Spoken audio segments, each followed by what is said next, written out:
Bienvenida a nuestra querida hermana María de Guadalupe. Por favor, hermana, la escuchamos. Bienvenida. Muchas gracias, gracias a ustedes por recibirme, por invitarme y por permitirme dar este testimonio. Estoy acá junto a la comunidad nazarena de Buenos Aires, que me acompaña también y los saluda. Saludos a todos.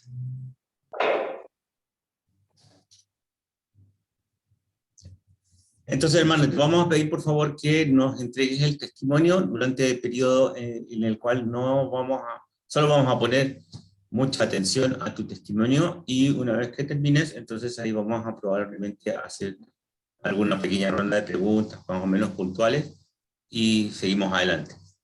Así que por favor, hermanita, a sus órdenes. Bueno, yo me encuentro en Buenos Aires, viviendo en la comunidad nazarena, en la parroquia Nuestra Señora del Perpetuo Socorro. En realidad estoy en Buenos Aires desde el año 2015. Tuve que regresar de la misión por cuestiones familiares, ¿no? Problemas de salud de mi familia, varias cosas juntas que se dieron en mi casa y que no se habían dado hasta el momento. Y de hecho me forzaron a volver. No fue mi familia, fueron mis superiores que me pidieron regresar de la misión. Y yo llevaba en Medio Oriente casi 20 años como misionera. Estaba, por así decir, después de tantas experiencias que había pasado en los distintos lugares donde estuve en Tierra Santa, después estuve en Egipto muchos años, y me encontraba en ese momento en Alepo, en Siria, en medio de la guerra, en medio de la persecución religiosa, acompañando como podía, simplemente a veces con la presencia, a los cristianos perseguidos. Y yo estaba, no sé, para mí era lo máximo de la misión. Yo digo, como misionero no hay nada más grande que esto. No hay nada más sublime que acompañar a los mártires. Ya no haya nada más grande que esto para un misionero, aún con todas las dificultades, los sufrimientos y lo que implicaba vivir en una guerra, ¿no? Semejante magnitud. Pero en cuanto a nuestra vida como misioneros allí, es un privilegio acompañar a la iglesia perseguida, apoyar a los mártires. Y entonces, cuando se da esto de que tengo que volver, yo no entendía por qué Dios pedía esto. ¿Por qué Dios me pedía esto? No puede ser. Y bueno, fue al poco tiempo de llegar que empecé a entender el por qué tenía que estar ahora en Occidente, por así decirlo, lejos de la misión, ¿no? Desde que llegué, los primeros días que yo me encontraba en mi casa acompañando a mi familia, empezaron a llegarme pedidos de dar testimonio, de contar lo que había pasado, de lo que estaba pasando en Siria, porque además yo me daba cuenta de la ignorancia que había al respecto, ¿no? El silencio en los medios de comunicación, las mentiras con respecto al mismo conflicto en Siria, y además el tema de los mártires totalmente inexistente. Que yo decía, bueno, sí, que en la prensa mientan o escondan, esto no es nada nuevo. Pero la iglesia misma, me parecía yo que ni siquiera se conocía lo que estaba pasando. Yo, incluso yendo a misa, me acuerdo, en Buenos Aires, en otros lugares, yo decía, no escuchar que se hable de los mártires, que se esté rezando por ellos. Evidentemente, toda esa campaña de silencio que se hizo dio muy buenos resultados porque no se sabía mucho de lo que estaba pasando. Entonces empieza esto de los testimonios, que no empecé solo yo, por supuesto. Muchos testigos de los mártires que empezaron a dar testimonio en distintos lugares. Y empieza a crecer, yo creo, en la iglesia esta conciencia de que tenemos hermanos nuestros que están dando su vida por Jesucristo y por nuestra fe, ¿no? Y por eso es que cada vez que tengo que dar testimonio, como lo estoy haciendo ahora,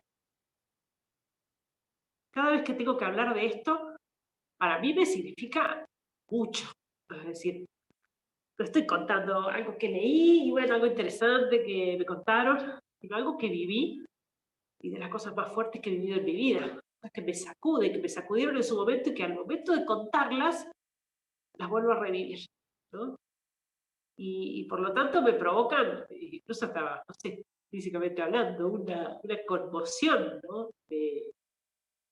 Me consume esto, yo veo que incluso hasta me agota y me doy cuenta cómo cada vez que tengo que contarlo, se me desborda el alma. Y siempre es nuevo, ¿no? Alguna vez alguien me preguntó, ¿no te cansas de contar siempre lo mismo? Que no, para que me canse, no sé, o para que lo deje de hacer. Alguna vez alguien me preguntó, ¿cuándo vas a dejar de hacer esto cuando me corte la lengua? Creo que no va a haber otra manera. Y es que yo me acuerdo que cuando llegué acá a Argentina y empezó esto de los pedidos de testimonio, yo le dije a mi mamá, al final mi mamá vine para acompañarlos a ustedes, para eso me mandaron mis superiores de vuelta, para apoyarlos, y me la paso yendo, viniendo, viajando. Empecé a viajar muchísimo en estos años, fue viajar por 21 países, a los que no había viajado en mi vida. Y cientos de testimonios y de entrevistas y de unas cosas que no podía creer. Y yo le digo, mamá, al final vine para acompañarte, y mira, me la paso viniendo.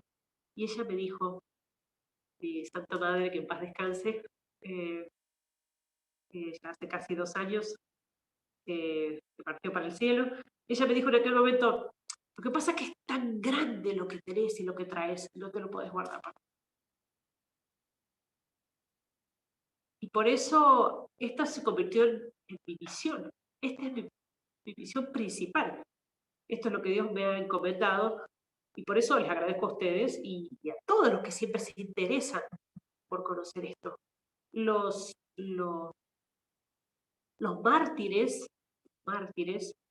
ofrecen su vida, derraman su sangre en Siria y en tantos otros lugares, ¿no? En Irak, los perseguidos en China, en Nigeria, en tantos lugares de África y en tantos lugares. ¿No? Pero los mártires nos necesitan a nosotros para que seamos su voz.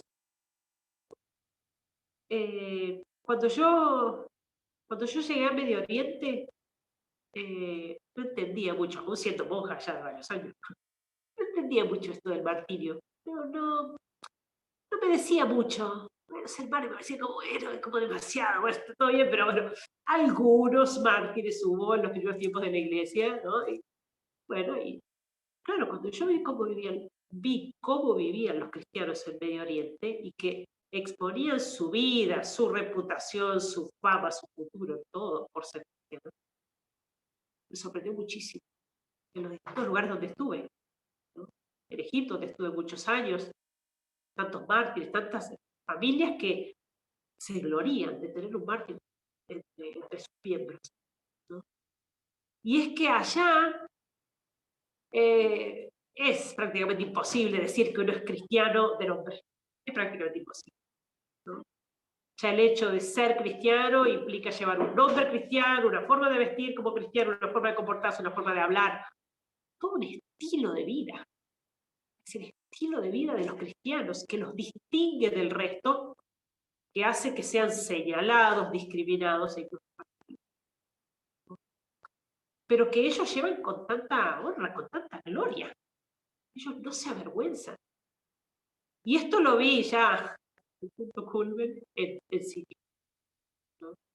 Porque empieza la guerra en 2011, apenas llego, a los poquitos meses se desata la guerra, de una manera totalmente inesperada, y empiezan los testimonios y las noticias de los cristianos que estaban siendo asesinados.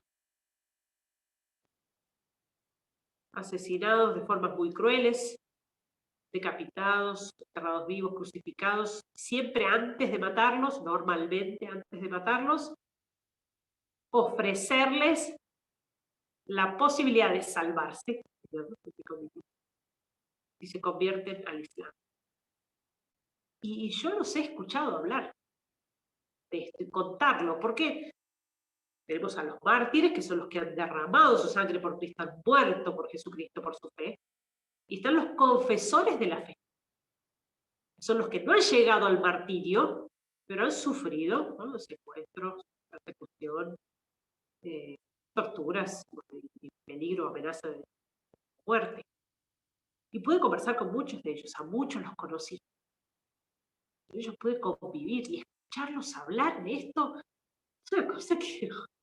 me acuerdo de uno que contaba de que estuvo secuestrado durante un mes y medio encerrado en un lugar muy pequeñito, con otras 30 personas, otros 30 hombres, también secuestrados con él, pero eran todos musulmanes.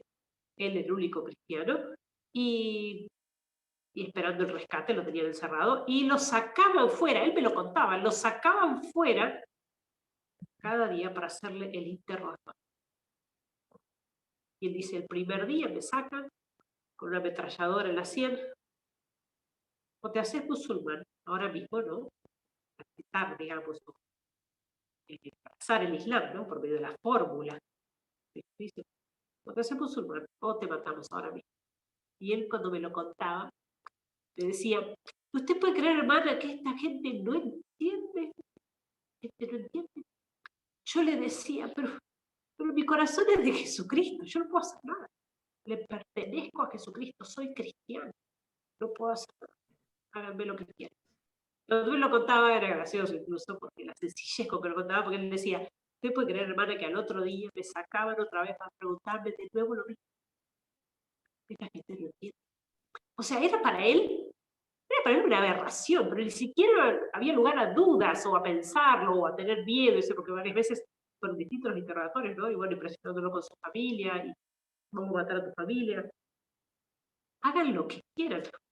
Es como, es que es imposible, ¿no? Así él lo decía. Y eso lo veía incluso en nuestros jóvenes. Jóvenes que incluso habían sido antes de la guerra bastante superficiales, mundanos, ¿no? Jóvenes de muy buen pasar económico, y entonces por ahí muy, muy aferrados a las cosas del mundo, muy materialistas, lo que sea, pero después llega la persecución, llega la guerra, las perras no su fe. Que me corten la cabeza. Yo soy cristiano. Yo los he escuchado decir que me corten en pedacitos. El alma no me la toca. Entonces, este señorío, esta fuerza es arrolladora.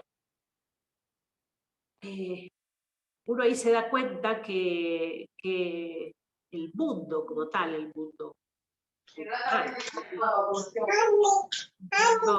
el que reina Satanás, evidentemente, este mundo malo no entiende nada de martirio. No entiende nada. Es una locura, absolutamente una locura. Y es muy interesante porque en realidad el martirio es la muestra máxima de amor. Esto no lo digo yo, no se me ocurre a mí. Nuestro Señor dijo, no hay mayor amor que dar la vida. Es la máxima muestra de amor. Entonces, evidentemente para estos cristianos significa eso. Significa poder darle a Jesucristo la máxima muestra del amor. Y entonces es por eso que el mundo no entiende nada. El mundo no entiende nada porque el mundo no entiende lo que realmente es el amor. Una crisis, no solamente una crisis de fe, una crisis en el amor. No se sabe lo que es realmente el amor, por más que es una palabra tan trillada, tan usada, ¿no? Tan manoseada. El mundo no sabe lo que es el amor. Y por eso no entiende el martirio. Entonces, ver estos testimonios allá y poder transmitirlos, evidentemente cuando uno lo cuenta, ¿no? Cuando yo he dado testimonio, las veces que he ido a tantos lugares distintos, a auditorios tan variados, y estoy hablando de jóvenes, de mayores, de creyentes y no creyentes, o gente de distintas creencias, o lo que sea, no pueden quedar indiferentes, no quedan indiferentes. Y evidentemente para los cristianos de Occidente es una gran bofetada. Lamentablemente, este mundo materialista y hedonista en el que vivimos nos lleva, ¿no? Nos envuelve a esto, a vivir así, en la tibieza, en la mediocridad, zafar, pasarla bien. son, claro, son criterios que no van con los criterios del Evangelio. Cuando uno lee esas palabras de Jesucristo, cuando uno lee sus hechos, sus consejos, nada tiene que ver con la mediocridad y con la belleza, sino que siempre nos llevan a la radicalidad, a la entrega total. Y por eso los mártires no están haciendo nada nuevo, no están haciendo nada extraordinario, están haciendo lo que tiene que hacer cualquier cristiano, vivir su fe en serio, a costa de lo que sea, incluso a costa de la propia vida. Y por eso los mártires son tan necesarios en este tiempo. Uno podría decir, se equivocaron de época, ¿no? Los mártires, o sea, esto es, no sé, de los primeros siglos de la iglesia, mártires ahora, de los siglos XXI, sí, es lo que está necesitando, es lo que está necesitando el mundo, es lo que está necesitando la iglesia, mártires. Porque son los mártires con su radicalidad los que nos sacuden, nos despiertan, nos hacen interpelarnos. Y por eso, eso que cuento es lo que yo he visto, es lo que he oído, ¿no? Después de dar un testimonio, después de contar esto, cuando a las personas les llega un testimonio así, ¿no? Ya sea a través de un encuentro, ya sea por lo que leen en las redes, por eso es tan importante difundirlo. Inmediatamente se lo preguntan. Y wow, yo me llamo cristiano, y yo digo que soy católico, y yo cómo estoy viviendo. Porque además los mártires son testigos de los bienes celestiales, de los bienes trascendentales. Uno ve lo que sufren los mártires y todo lo que ofrecen, que es todo, la vida misma, y ahí uno se da cuenta que en realidad está aferrado a las cosas de la tierra y a las cosas temporales.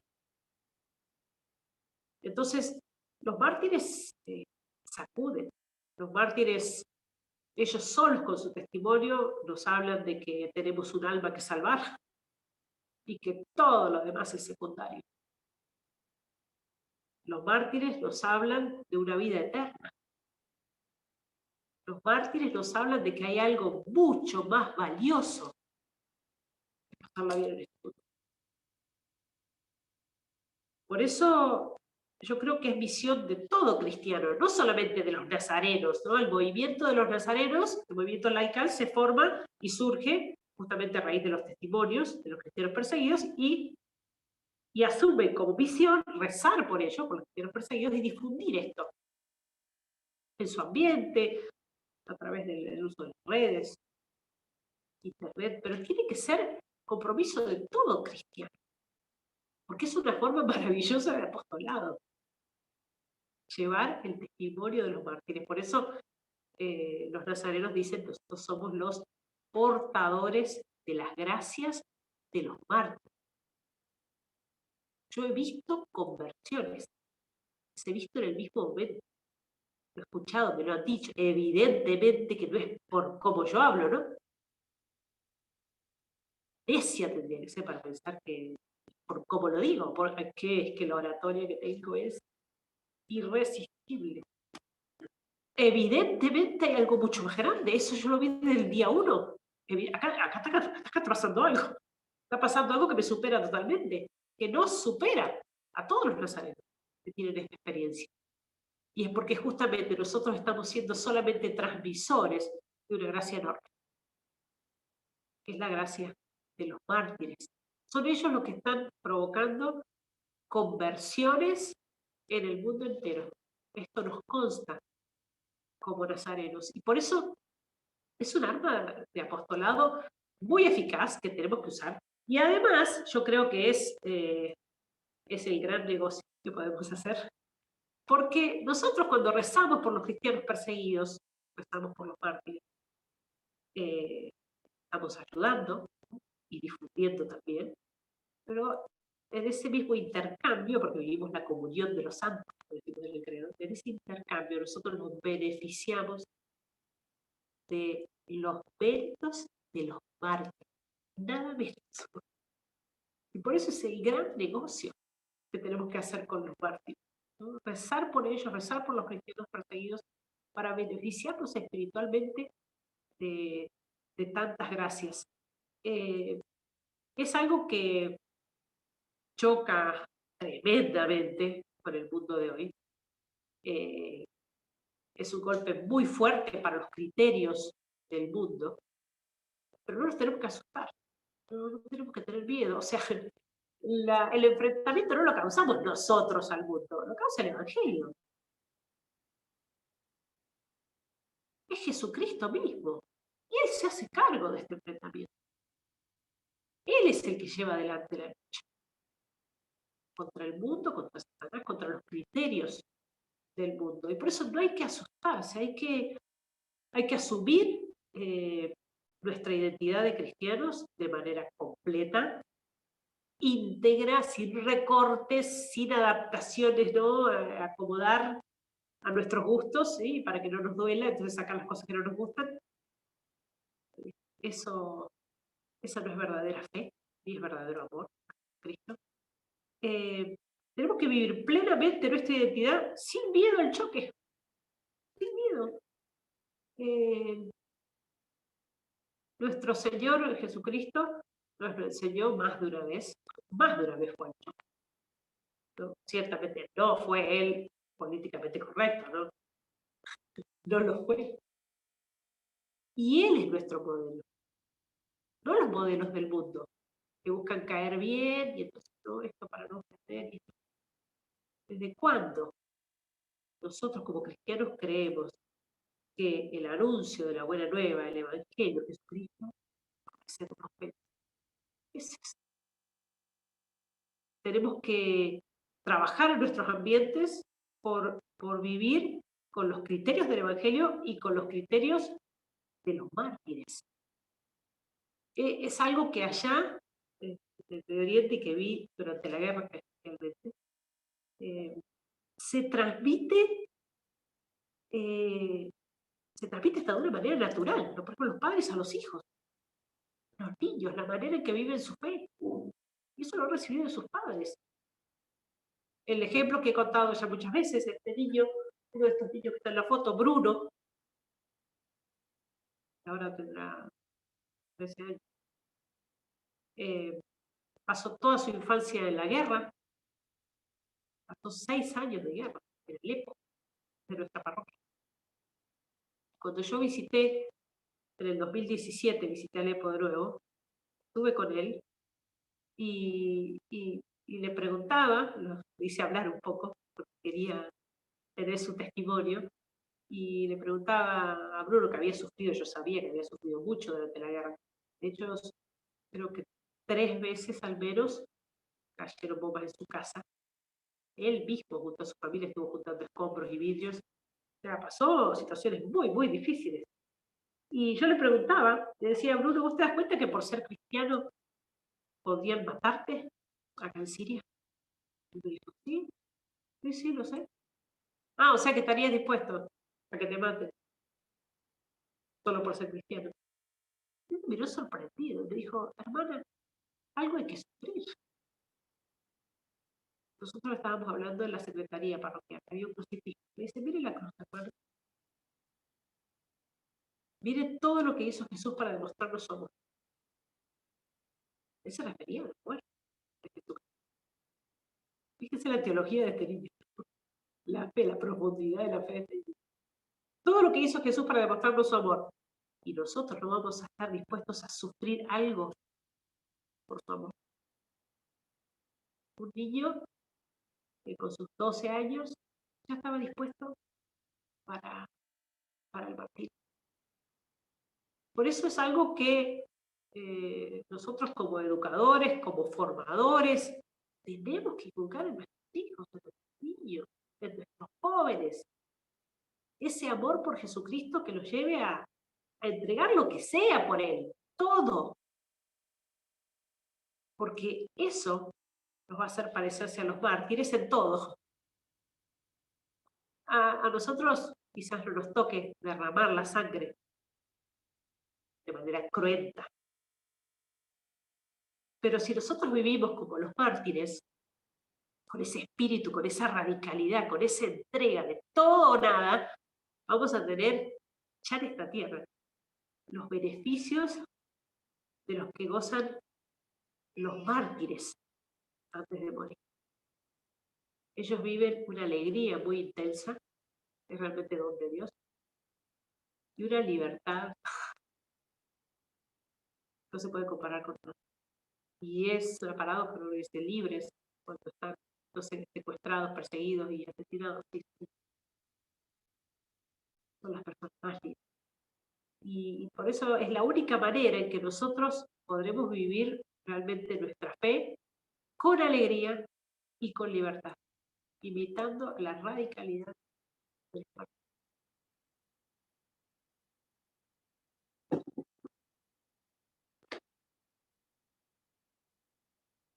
No sé si me pasé el tiempo, si ¿sí? Acá Azul me sopla que esté bien. Está perfecto, hermana, tranquila. Sergio, ¿estás muteado? Es que estoy tratando de componerme de vuelta. La verdad que, hermana, que el tiempo se pasa tan rápido escuchándote y escuchando el amor que hay ahí en tus palabras y en la experiencia que has vivido, que solo me queda dar gracias al Señor por estar contigo, por conocerte, por tener la posibilidad de conocer este testimonio maravilloso. Pero bueno, tenemos que seguir adelante, tenemos que seguir en esta vida mundana que nos cuesta un poco aprender y entender, digamos, todo el concepto de lo que hay detrás de tus palabras. Sin embargo, nosotros tenemos alguna información en que entiendo que tú has escrito un libro, hermana mía, y creo que hay un hermano mío que tiene alguna pregunta que hacer sobre ese libro. Edison, por favor. Muy buenas tardes, hermana, muchas gracias. Una pregunta. ¿Volverán las palomas? ¿Por qué el título? Bueno, el libro Volver a las Palomas, lo escribí empujada, diríamos así, por un nazareno que trabajaba en esta editorial, Lobos, Volverán las palomas, se llama. a dejar por Volverán escrito las palomas. estas experiencias, historias de las que había sido testigo. Y al momento de elegir el título, claro, era tanto, y cómo resumir en el título todo lo que quería decir. Y entonces elegimos porque Volverán las Palomas hace referencia a una anécdota con uno de los niños de nuestra parroquia, que se llama Karim, que durante la guerra participó de un encuentro que organizaron los salesianos allá de Don Bosco, un día de oratorio. Estuvieron jugando, estuvieron en medio de la guerra, era una cosa impresionante cómo se seguían haciendo las actividades de los apostolados. Y él llegó a su casa contándole a su mamá que al final del día de oratorio, de juegos y de oración, los salesianos habían soltado 2 palomas, las palomas de la paz, y les habían dicho a los niños que esas eran las palomas de la paz, que iban a volver a Alepo, trayéndonos la paz. El niño volvió a su casa con esto y le contó a su mamá, y la mamá me contaba después, que ya desde el otro día, este niño apenas se despertaba muy temprano en la mañana, lo primero que le preguntaba a su mamá es: mamá, ¿volvieron las palomas? Y entonces ella, Rania, la mamá, después falleció, Rania le decía: no, todavía no. Y él se ponía triste. Y al otro día de nuevo: mamá, ¿volvieron las palomas? Y creo que todavía no. Y él le decía: mamá, ¿y si vamos a Don Bosco? Porque a lo mejor están ahí. Y volvieron las palomas y nos trajeron la paz. Entonces, en la esperanza de este niño estaba resumido todo el libro, ¿no? Volverán las palomas. Con esa firme convicción que tenía este niño de la paz, que en definitiva tampoco es una paz temporal. Nosotros queremos tener paz eternamente. Y en relación con esto, un día los jóvenes estaban reunidos y conversando entre ellos, y yo llegué tarde, me sumé a la reunión y estaba escuchando, me enganché a la conversación, y ellos estaban diciendo, ya vamos a estar algún día reunidos afuera, al aire libre, que no se podía hacer, la guerra, y vamos a estar comiendo una buena comida árabe, y los niños jugando, y sin miedo, y contentos, y en paz, y alegres, y entonces yo que recién me enganché a la conversación, le dije, sí, por supuesto, Fadi.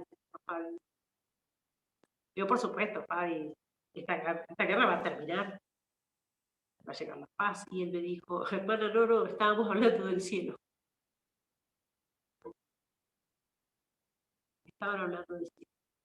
Tu esperanza puesta en el cielo. Que en realidad es eso lo que esperamos. Es donde en realidad tendremos paz duradera, alegría definitiva y eterna.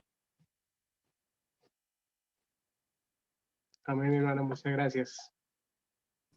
Bueno, mi querida hermana, muchísimas gracias por tu testimonio. Yo no sé, yo creo que vamos a pedirle a algún par de hermanos, no más de 2 o 3, si alguno quiere hacer alguna pregunta, por favor, levanta tu mano en el chat y vamos a hacer una pequeña ronda, si te parece, hermana, una pequeña ronda de 2 o 3 preguntas puntuales respecto de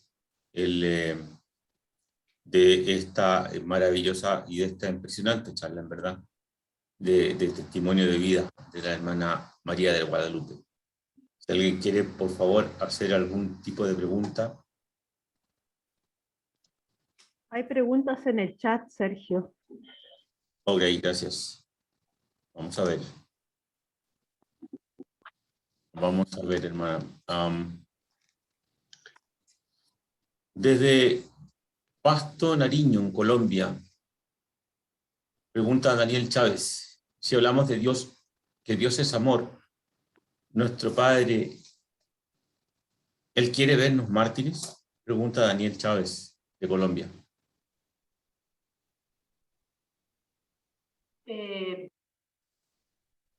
No podemos decirlo así, Dios no quiere la muerte, la muerte es una consecuencia del pecado original. Dios no nos creó para la muerte. Esto vino a causa del pecado original, a causa de nuestro pecado.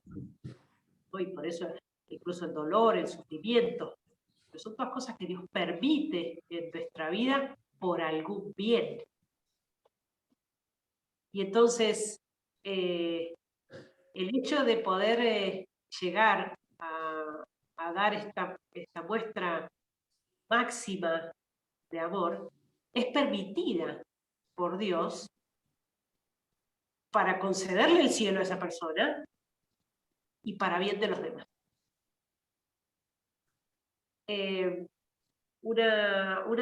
Una señora, la mamá de 2 de los mártires de Libia, los hermanos de los 21 que fueron decapitados, 2 de ellos eran hermanos de sangre. Y cuando le preguntaron en una entrevista a la mamá de ellos 2, ¿qué haría si viera pasar delante de su casa a los asesinos de sus hijos? 2 hijos. Ella dijo, les abriría las puertas de mi casa y los invitaría a pasar, los invitaría a un café, o sea, ya es el signo de la hospitalidad, ¿no? Y se los invitaría a pasar, porque ellos, los asesinos de sus hijos, ellos abrieron a mis hijos las puertas del reino de los cielos. Y por lo tanto, así hay que entenderlo. Ciertamente Dios no quiere la persecución, Dios no quiere, no es el que lleva adelante, obviamente, las maniobras y las obras del ISIS. No, evidentemente no. Todo eso es fruto del pecado, ¿no? Fruto del mal en el corazón del hombre.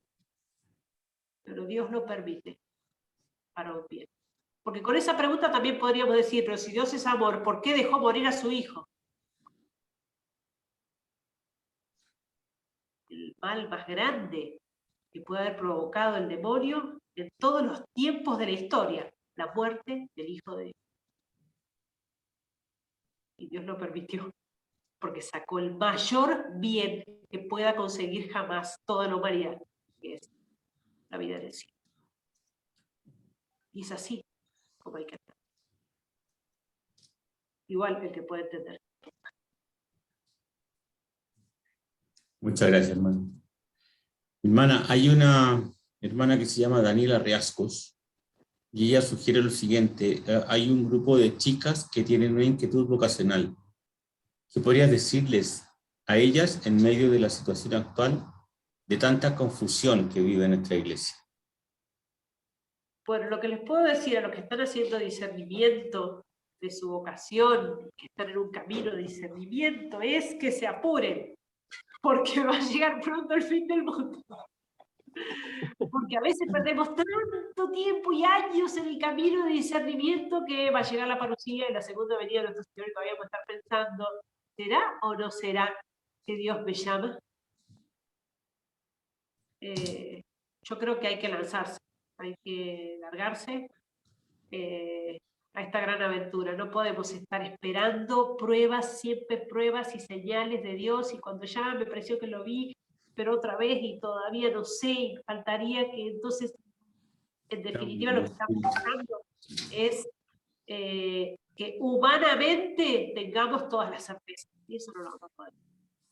La vocación es una gracia, es algo sobrenatural que no se puede encerrar en criterios humanos. Uno puede hacer cálculos humanos al decidir una carrera. Bueno, voy a estudiar médico o voy a estudiar ingeniero. Bueno, ¿qué posibilidades voy a tener en esta? Reales, en esta y en esta, ¿dónde voy a estudiar? ¿Qué voy a hacer después? Todo eso no lo puede calcular con la vocación. Entonces, o me decido a seguir la voz de Dios y lo dejo que se encargue, o le digo no. ¿Qué puedo decir? No, tomo el peso. Dios llama, no obliga, llama. Pero cuando vemos en el Evangelio lo que fue el llamado a los apóstoles y el camino de discernimiento que hicieron, fue de 2 minutos, habrá sido. O sea, sígueme. Y al instante dejaron las redes y lo siguieron. No dice en ningún lugar del Evangelio que después Mateo o Pedro, o el que fuera, no, después de 2 años de discernimiento con distintos, ¿no? Decidieron finalmente seguir la voz de Jesús. No, no. Y a veces decimos, bueno, lo que pasa es que los apóstoles lo vieron pasar, les dijo, sígueme. No, no, hacía falta un acto de fe también, como el que tenemos que hacer nosotros al seguir la vocación. Porque ellos veían un hombre. Por lo tanto, hubo un gran acto de fe, dejar todo al instante y seguir. Por eso mi consejo es que se apuren. Que el mundo arde por los 4 costados y hacen falta operarios y hacen falta apóstoles y hay mucho que hacer, y hay mucho trabajo, y muchas almas que salvar. No podemos todavía estar pensando que sí, no, que a lo mejor, que no voy a pensar mejor. Ánimo. Hermanita, para terminar vamos a tratar de no ¿cómo se llama? Alargarnos más de la cuenta. Hay 2 cosas que voy a tratar de resumir en una sola pregunta, que por favor, desde Cartagena de Indias, un hermano Walter Casado, desde Colombia, nos pregunta, ¿cómo nos ven los árabes, a nosotros los occidentales, y especialmente a los latinos en el concepto de la fe como mártires? Y del mismo modo, una vez que terminemos con eso, para terminar este grupo, si tienes tú algún consejo o alguna idea de cómo poder conseguir la paz en medio de tanto dolor y ver tanto mártir y tanto dolor dentro de estos mártires. Bueno, con respecto a lo primero, una vez escuché una entrevista de un europeo con un cristiano de Siria, y el europeo le preguntaba, bueno, ¿cuál es la diferencia entre ustedes y nosotros? ¿Qué es lo que los hace ser tan diferentes? ¿No? Por ejemplo, cristianos perseguidos, mártires, semejantes testigos de fe. ¿Cuál es la diferencia? Y el principio légico, la diferencia está en que nosotros dormimos 8 horas por día y ustedes duermen 24. Así le digo. Y más allá de lo de ironía, bueno, de la broma, porque evidentemente eso es una metáfora, apunta a eso. Ellos se sorprenden allá, se sorprenden del adormecimiento en el que se encuentra en general, en el que se encuentran los cristianos en Occidente. Y eso choca, contrasta con su modo de vivir. A mí me impresionaba que ellos rezaban tanto por los cristianos de Occidente. Ya te pongo la película, avisa cuando estés allá para ponerla. A veces me lo han dicho, ellos están más necesitados. Y con respecto a lo otro, cómo conseguir la paz para los pueblos, para los cristianos perseguidos,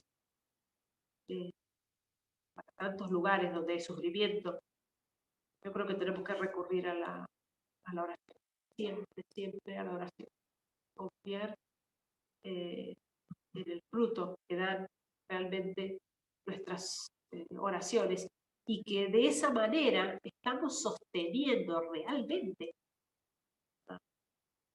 a los cristianos perseguidos. Yo, las veces que salía, bueno, fueron 2 veces que salí de allá, de Alepo, durante la guerra, y que yo pretendía, bueno, a ver qué traemos, cómo hacemos, fíjense todo lo que necesitaban, ¿no? En todo sentido. Y ellos siempre decían, cuando salíamos nosotros decían, pídanle al mundo que rece. Eso es lo que nosotros tenemos que hacer por la iglesia perseguida, en todo el mundo. Porque no olvidemos y no descuidemos que en Occidente también se está levantando una cruel persecución, que no será de espada todavía, pero que es persecución y muy directa, en varios casos muy directa, a la fe, a nuestros valores morales, a la vida, a la familia. Eso hacemos por los cristianos perseguidos en todo el mundo. Amén, querida hermana, amén. A orar